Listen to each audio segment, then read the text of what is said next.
அஸ்ஸலாமு அலைக்கும் வரஹ்மத்துல்லாஹ். கண்ணியத்துக்குரிய நல்லோர்களே, குர்ஆன் வழியாக நபியின் வழியாக நம் வாழ்க்கையை என்றும் இருக்க வேண்டிய குணமாக சொல்லி தருகின்றார்கள் கவனம். கவனத்தோடு ஒரு காரியத்தை செய்வதும், கவனத்தோடு பேசுவதும், கவனத்தோடு செயல்படுவதும் கவனம் குறித்து சொல்லி தருகின்றார்கள். தொழுகை ஆனாலும் சரி, குர்ஆனை ஓதுவதாக இருந்தாலும் சரி, துவா செய்வதாக இருந்தாலும் சரி, நல்ல விஷயங்களை செய்வதாக இருந்தாலும் சரி, சிறிய பெரிய எந்த நல்ல காரியங்களை செய்தாலும் சரி அதில் கவனம் வேண்டும் என பெருமக்கள் அழுத்தமாக சொல்லித் தருகின்றார்கள்.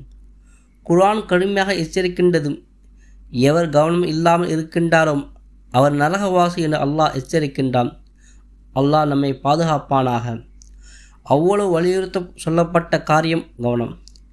ஈடுபாட்டோடு கவனத்தோடு ஒரு காரியத்தை செய்யும்போது தான் அதனுடைய முழுமையான பயனை நாம் அடைந்து கொள்ள முடிகின்றது, உண்மையான பயன்பாடு கிடைக்கப்படுகின்றது. கவனத்தோடு செய்தால் உலகத்திலும் வெற்றி பெற முடியும். ஹாரூன் ரஷீத் பாதுஷா ஒரு போட்டி அறிவித்தார், குறிப்பாக பெண்களுக்கு. நான் கேட்கக்கூடிய கேள்விக்கு யார் பொருத்தமான பதில் சொல்கின்றாரோ மன்னர் சார்பாக பரிசு வழங்கப்படும் என போட்டி அறிவிக்கின்றார்.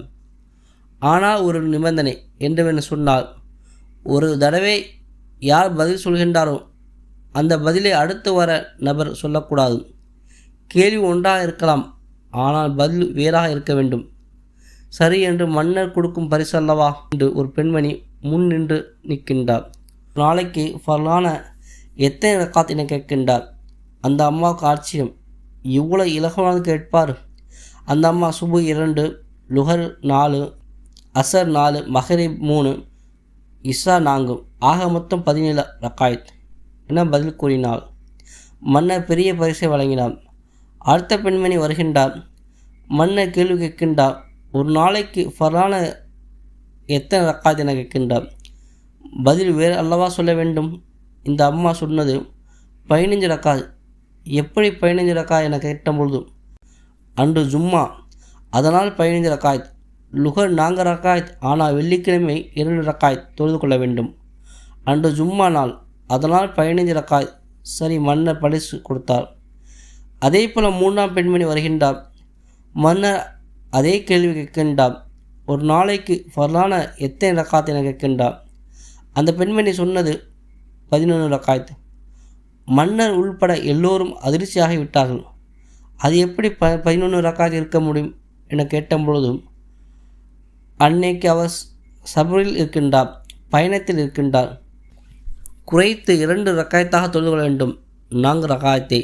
அதனால் சுபு 2, லுஹர் 2, அசர் 2, மஹ்ரிப் 3, இஷா 2, ஆக மொத்தம் 11 ரக்காயத். ஆகவே எந்த காரியங்களை கவனம் எடுத்து ஈடுபாட்டுடன் செய்தால் என்றால் உலக விஷயத்தில் வெற்றி தேடி வரும்.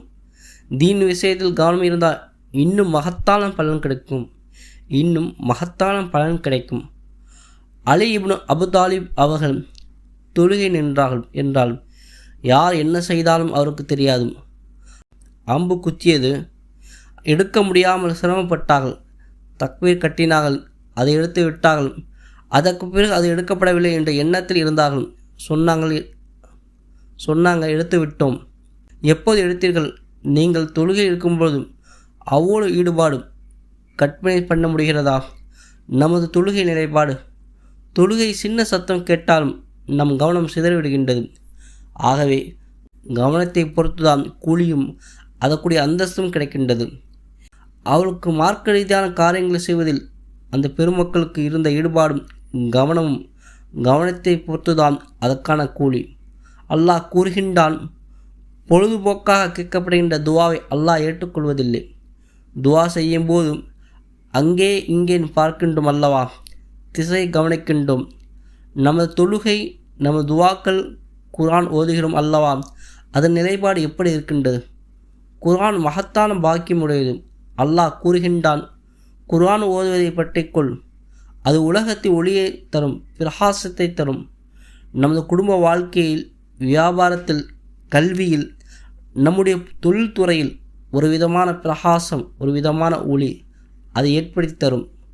குர்ஆன் மிகப்பெரிய பங்களிப்பு இருக்கின்றது. குர்ஆன் மிகப்பெரிய பங்களிப்பு இருக்கின்றது.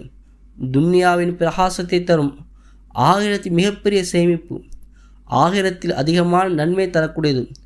குர்ஆனை அதன் கண்ணியத்தோடு ஓத வேண்டும். குர்ஆனை ஒழுவுடன் ஓத வேண்டும். குர்ஆன் ஓதும்போது யாரேனும் கூப்பிட்டால் சட்டென்று திரும்பக்கூடாது என சொன்னார்கள். தாய் தந்தை உஸ்தாத் அழைத்தால் மெதுவாக திரும்ப வேண்டும், உடனே திரும்பக்கூடாது. குர்ஆனை மெதுவாக மூடி அதற்கு பிறகு திரும்ப வேண்டும். குர்ஆன் ஓதும்போது யாரேனும் சலாம் சொன்னால் பதில் சொல்ல தேவையில்லை. குர்ஆனை கீழே வைக்கக்கூடாது. குர்ஆனை கண்ணியத்தை கொடுக்க வேண்டும். குர்ஆனை கண்ணியத்தை கெடுக்கக்கூடிய எந்த ஒரு காரியத்தையும் செய்யக்கூடாது. குர்ஆன் ஓதும்போது முழு கவனம், அப்படி ஓதும் என்றால் அதற்கான பயன்பாடு நிறைவாக கிடைக்கும். எந்த காரியமாக இருந்தாலும் சரி, தொழுகையாக இருந்தாலும் சரி, துஆவாக இருந்தாலும் சரி, பயான் கேட்கும்போதும் கூட நம் உள்ளத்தில் பதிய வேண்டும் என்றால் கவனம் இருக்க வேண்டும்.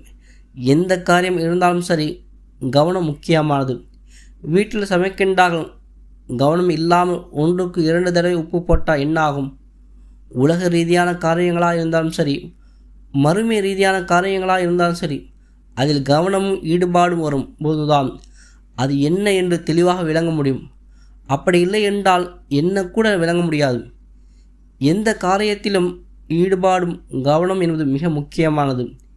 2 ரக்காத் கவனத்தோடு தொழுதால், 2 ரக்காத் கவனத்தோடு தொழுதால், ஈடுபாட்டுடன் தொழுதால் அல்லாஹ் சுப்ஹானஹு வ தஆலா கூறுகின்றான், அந்த மூமின்கள் ஜெயம் பெற்றார்கள், வெற்றி பெற்றார்கள். யார்? தொழுகை இறைச்சத்தோடு. காசியூன் பல அர்த்தம் சொல்வார்கள். ஒரு அர்த்தம் என்னவென்றால் ஈடுபாடு. எதிலும் ஈடுபாட்டுடன் கவனத்தோடு செய்தால் மகத்தான வெற்றி கிடைக்கும். அல்லாஹ் அந்த உயர்ந்த குணத்தை நமக்கு தந்தல் புரிவானாக.